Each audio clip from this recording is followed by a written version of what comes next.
ಸಮಾಜವಾದಿ ಭಾರತವನ್ನು ಒಂದು ಜಾತ್ಯತೀತ ಪ್ರಜಾಸತ್ತಾತ್ಮಕ ಗಣರಾಜ್ಯವನ್ನಾಗಿ ಕಾಯ್ಬೇಕು. ಗಣರಾಜ್ಯವನ್ನಾಗಿ ಹೇಳ್ಬೇಕು ಅಂತ ಹೇಳ್ತೀವಿ.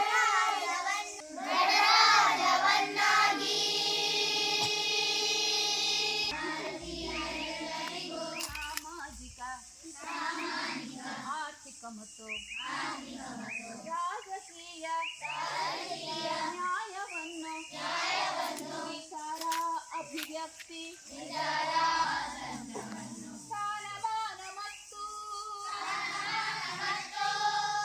ಅವಕಾಶಗಳ ಸಮತೆ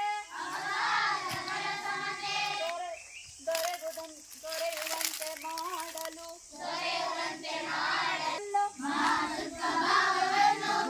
ಭ್ರಾತೃತ್ವಭಾವವನ್ನು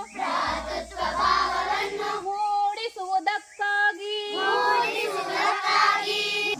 ನವೆಂಬರ್ ತಿಂಗಳ 24ನೇ ದಿನ ಈ ಸಂವಿಧಾನವನ್ನು